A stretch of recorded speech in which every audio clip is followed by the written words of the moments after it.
judul skripsinya tentang waris, ya, perspektif hukum Islam dan hukum adat.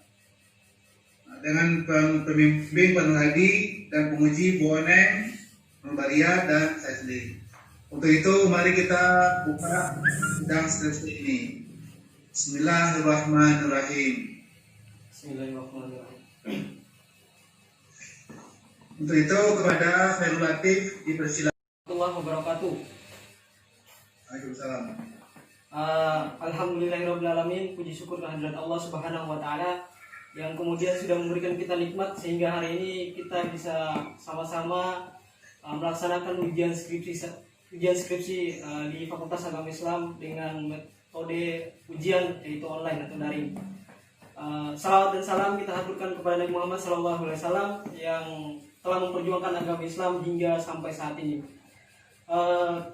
Yang saya hormati Dekan Fakultas Agama Islam Ayahanda Dr. Andi Sopa MAG, yang saya hormati Pak Fahrul Roji selaku Kaprodi saya Hukum Keluarga Islam, yang saya hormati Pak Nur Hadi MA selaku dosen bimbing saya, yang saya hormati Ibu Oneng Nurul Bariah yang juga menjadi penguji saya dalam sidang skripsi hari ini.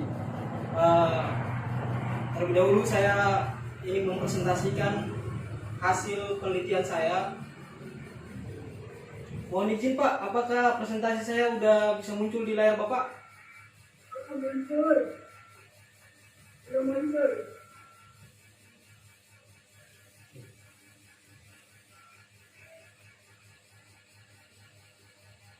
Apakah sudah Pak?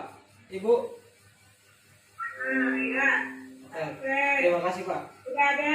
Ya Pak, ya Bu, makasih.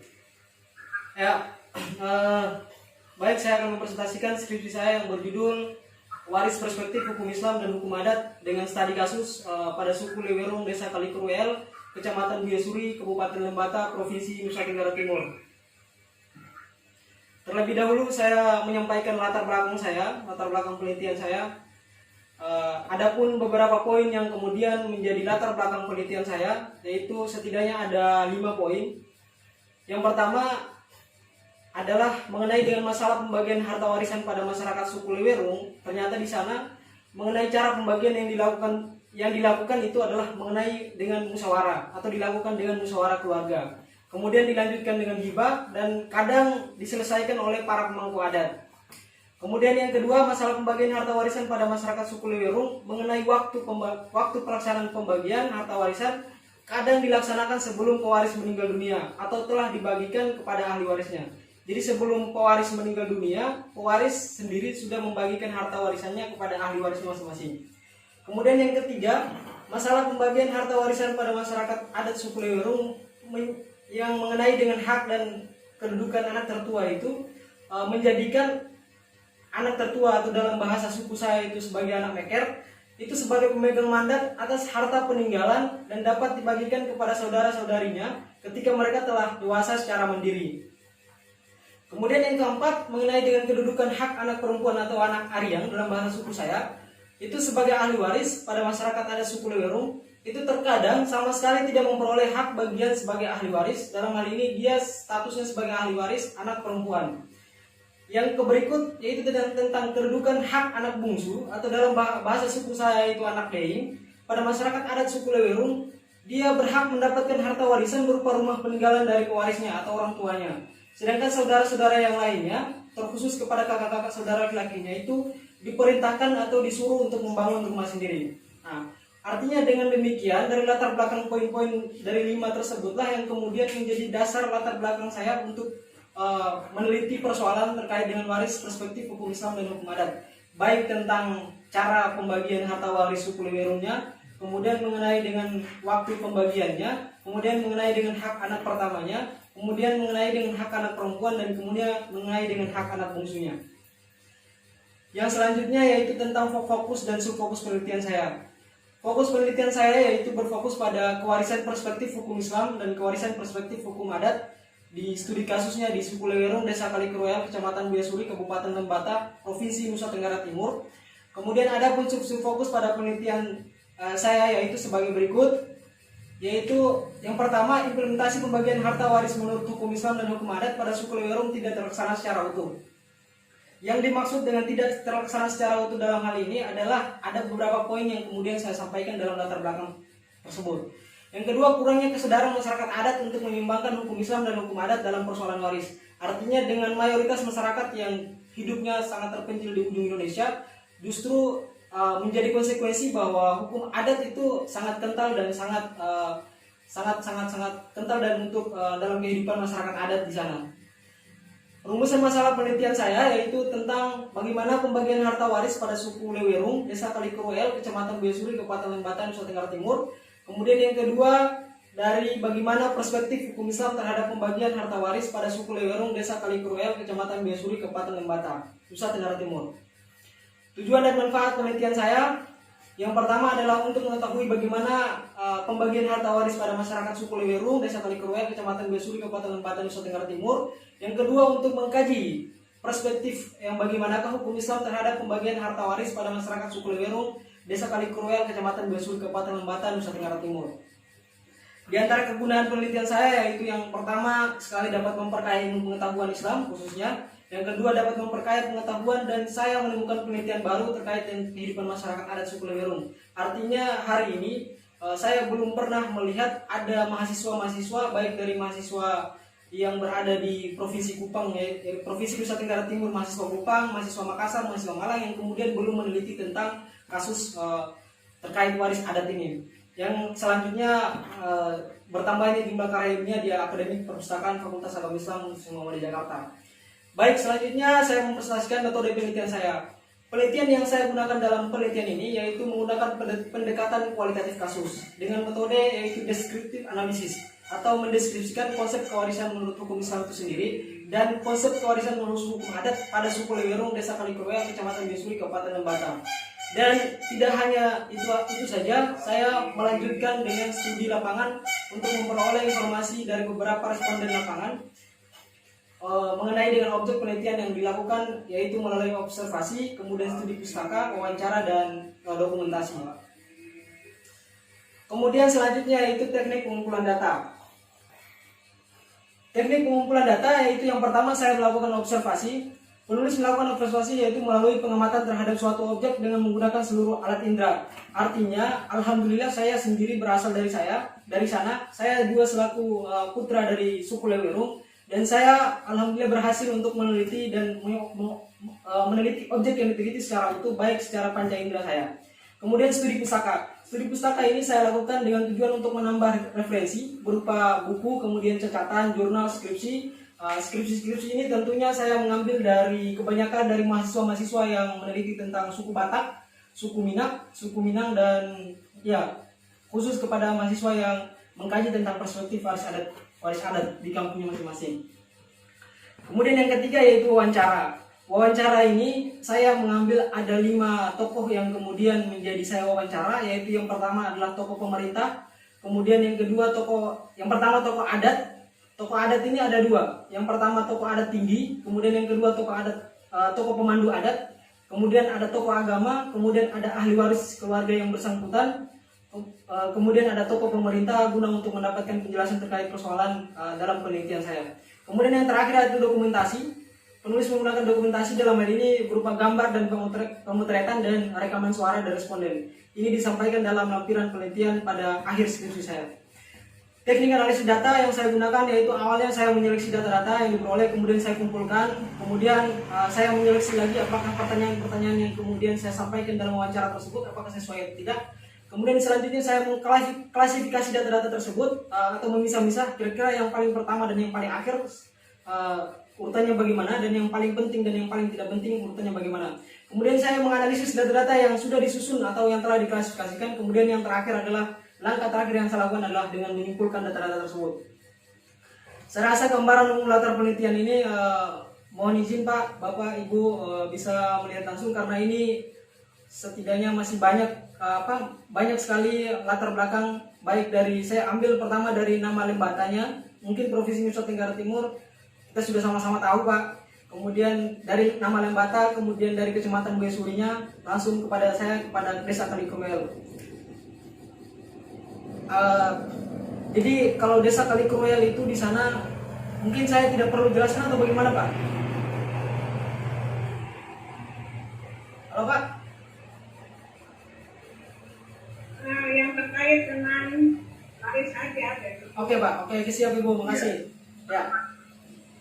Oke, saya langsung ke temuan penelitian aja Pak ya.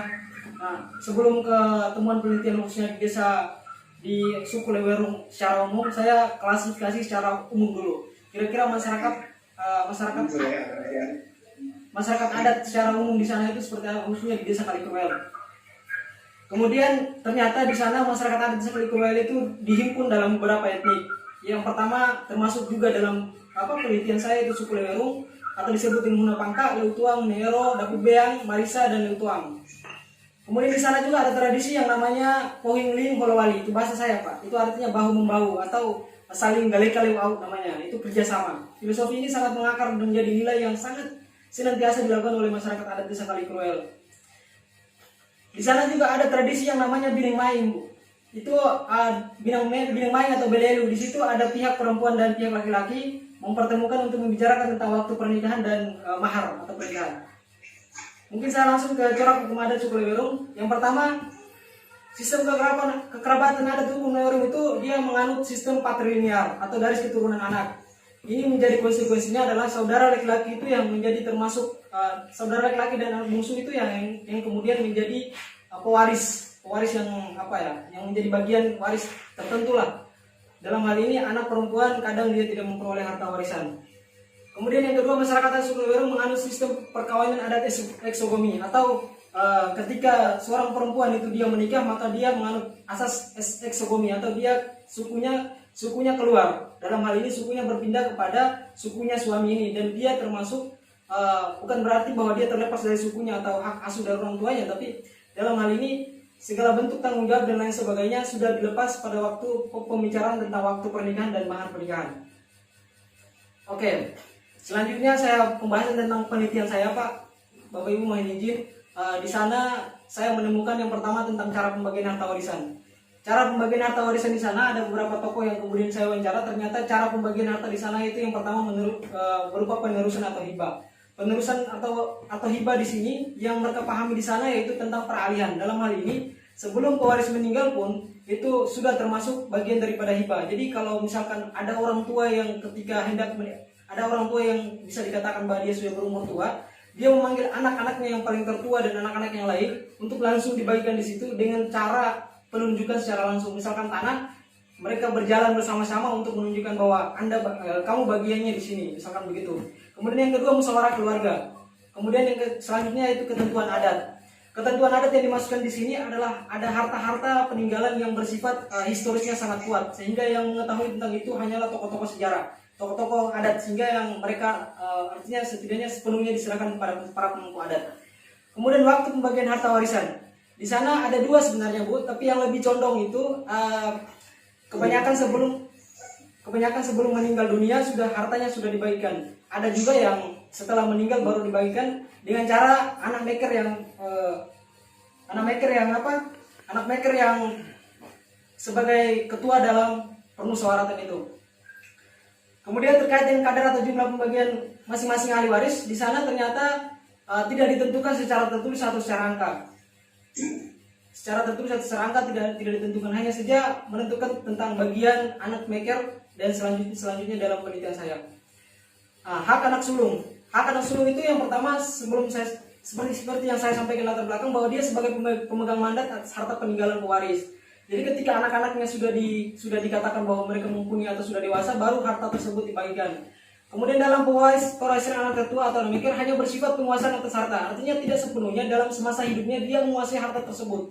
Hanya saja menunggu waktu kapan tertentu adik-adik sudah dewasa baru harta dibagikan.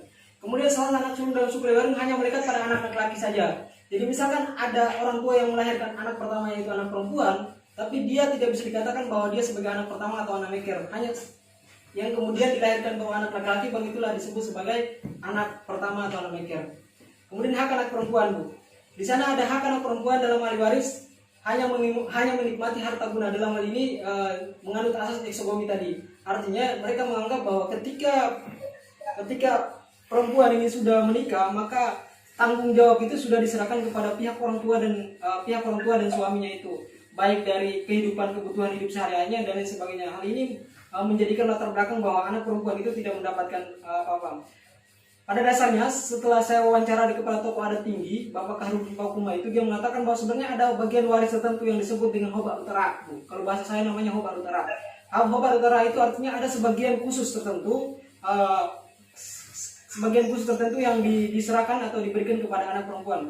Tetapi secara filosofi, setelah saya kaji bahwa Hoba Utara ini sebenarnya bahasa yang kemudian tidak secara manusiawi. Dalam artian, kalau Hoba Utara di sana itu saya bawa sebuah rumah, kemudian di depannya ada sampah, kemudian disitulah tempat-tempat sekeliling sampah itulah digunakan, dimaknai sebagai itu tempat, diibaratkan sebagai itu bagian tertentu untuk anak perempuan. Menurut saya persis seperti itu.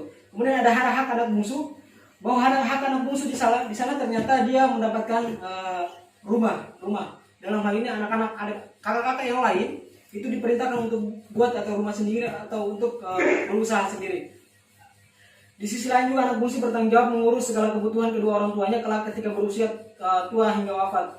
Jadi alhamdulillah saya juga termasuk anak bungsu, dan kemudian ibu bapak saya juga masih hidup, dan sepertinya dan secara adat hukum Islam saya lah yang kemudian menjadi yang mengurus orang tua baik ibu dan bapak saya ketika masih hidup. Sedangkan saudara laki-laki saya yang lain, saudara laki-laki saya yang lain, mereka tinggal atau berusaha untuk membangun rumah sendiri. Terakhir saya sebelumnya kerangka teori ini saya sampaikan terlebih dahulu, tapi saya sampaikan terakhir. Di sini ada berapa teori? Setidaknya ada 3 teori yang kemudian saya sampaikan. Langsung aja, itu kan udah temuan kan, tapi bisa dibaca. Oke, Bu. Ya. Mungkin yang di temuan pembahasan ini caranya saya membandingkan kira-kira hak anak pertama atau anak sulung. Kesimpulan aja. Oke Bu, siap, terima kasih. Kesimpulan saya merujuk pada kaidah usul fikih, yaitu al-adatul muhakkamah atau adat itu bisa dijadikan sebagai sumber hukum. Maka yang dilakukan menurut saya masyarakat adat suku Lewerong itu merupakan sebuah sumber hukum atau hal yang diperbolehkan. Karena dalam pembagian harta waris sama sekali tidak menimbulkan mafsadat atau kemudaratan. Dengan demikian dapat disimpulkan bahwa hukum waris Islam tidak dijalankan secara murni oleh masyarakat adat. Karena adanya penyimpangan seperti hak anak sulung atau perempuan, anak bungsu, waktu pembagian dan cara pembagian. Apa yang dilakukan oleh masyarakat adat suku Lewerong dalam praktik kewarisan dalam sama-sama diterima secara lapang dada secara ikhlas oleh pihak ahli waris masing-masing.